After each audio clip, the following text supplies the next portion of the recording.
Olá, minha gente, tudo bem?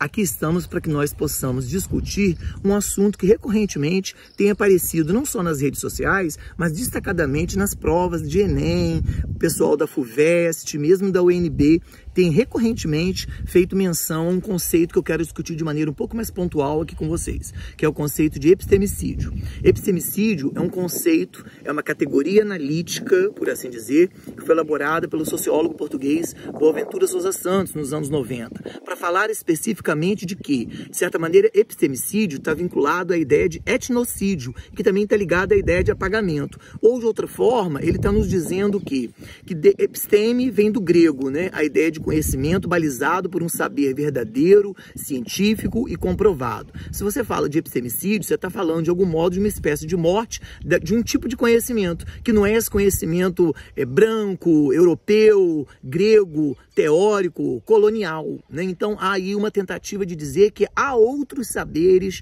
que não gregos, que não latinos, que não europeus, então saberes que são decoloniais, saberes que podem vir de África, saberes que podem vir de Ásia, saberes que podem vir dos povos originários, por exemplo, aqui no Brasil, né? Então, de algum modo, nós estamos falando de uma tradição oral, nós estamos falando de hábitos, costumes, valores, códigos de crença, códigos de moralidade, que muitas vezes estão impressos nesses grupos, cultura balizada pela língua, né, pelas várias formas de comunicabilidade que esses grupos exercem e que são desprezadas pela cultura tradicional, são desprezadas pela epistemologia tradicional do conhecimento, que só baliza o conhecimento teórico, fundamentado na ideia da verdade científica, comprovada e positivada. Então, esses saberes parece que são saberes menores. Então, o Boaventura Sousa Santos estava nos dizendo lá nos anos 90, e hoje é um conceito que a Djamila Ribeiro, Conceição Evaristo, a Lília Schwartz, tanta gente boa, estão nos dizendo que é necessário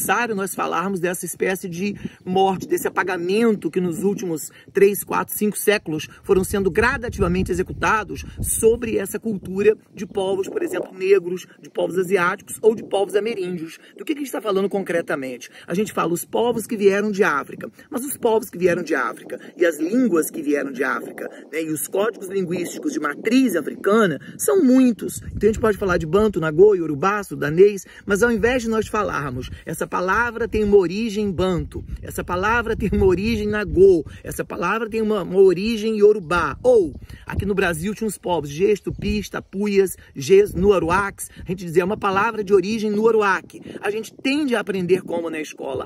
É uma palavra de origem grega, é uma palavra de origem latina, é uma palavra de origem inglesa. A gente estuda, inclusive, na aula de português gramática, assim, radical, vogal temática, tema, desinência modo temporal, desinência número pessoal. A gente estuda a estrutura do verbo como se toda e qualquer estrutura de primeira conjugação, segunda conjugação ou terceira conjugação derivasse obrigatoriamente do latim ou, em última instância, do grego. E a gente não acaba se dando conta, por exemplo, de que palavras como benzer, benzedura, rezar, balizar, as palavras com sonoridade muito em Z, por exemplo, são palavras de origem africana ou particularmente de origem banto. Quando a gente fala de palavras com muita sonoridade em RR, do encontro consonantal RR, né, de carroça, ou R de roçar, R de roçado, são palavras que de algum modo derivam do árabe, né, pelo menos do árabe do século VII, do século VIII, ou palavras em L, o artigo definido masculino singular árabe o Corão, o livro sagrado, o Corão, que eles falam Al-Corão. Então a gente acaba não vendo que Al-Corão, Al-Face, Al-Cachofra são palavras que têm uma etimologia, uma composição que é muçulmana, que é árabe, que vem do Islã. Então a gente acaba passando por uma ideia de que esses hábitos, esses códigos, essa cultura, né, estruturalmente vai sendo desenraizada, vai sendo apagada, vai sendo subtraída de nós e no lugar dela vai sendo colocada uma cultura que é uma cultura, no nosso caso Brasil, uma cultura portuguesa, uma cultura ibérica e em tempos contemporâneos uma cultura anglicana, né, anglicizada, porque a gente fala link, linkar, plugar, conectar, desconectar, tudo derivado do inglês, to link, to connect, to plug, to unplug e por aí vai. Então há uma espécie de epistemicídio que está sendo dito para a gente é o quê? Para a gente tomar cuidado que para além do apagamento de personagens históricos, para além da eliminação de grupos, aí eu estou falando de práticas inclusive genocidas, de práticas e mortes de grupos como os Tupinambás aqui no Brasil, ou os Kaiowá, né, ou os além da matança ou de grupos negros que vieram para o Brasil, mais de 4 milhões de pessoas que vieram na condição de escravos, que vieram para cá, então, para serem constituídos como escravos, a gente não tem nem sobrenome dessas pessoas. Fiz inclusive um post recentemente no Instagram, que é o @Nando mesmo, falando sobre isso, né? Que a gente não sabe, a população negra brasileira, por exemplo, população que se auto-reconhece, inclusive como preta, não tem sobrenomes africanos, porque esses sobrenomes foram retirados quando eles viram peças escravas, os nomes de batismo, os nomes de origem ficam esquecidos, ficam apagados, e as pessoas recebem o nome de João, José, Manuel, Teresa, recebem nomes aportuguesados, e aí coloca fulano da fé, fulano do Espírito Santo, fulano do Cabo, porque aí é do Cabo, né, o Cabo da Boa Esperança, ou é o Cabo do Golfo da Guiné, do Cabo da Guiné. Então, assim, aparece, na verdade, da costa, ou das costas, porque ele é da costa africana. Então, assim, os nomes que começam a aparecer são referenciais, às vezes, geográficos, ou são referenciais ligados à ideia de que passou por um batismo católico, aí a pessoa virou um sobrenome do Espírito Santo, né? Então, os nomes vão sendo adulterados e nenhum de nós sabe, por exemplo, os nomes africanos ou os sobrenomes africanos de onde essas pessoas, por exemplo, são derivadas.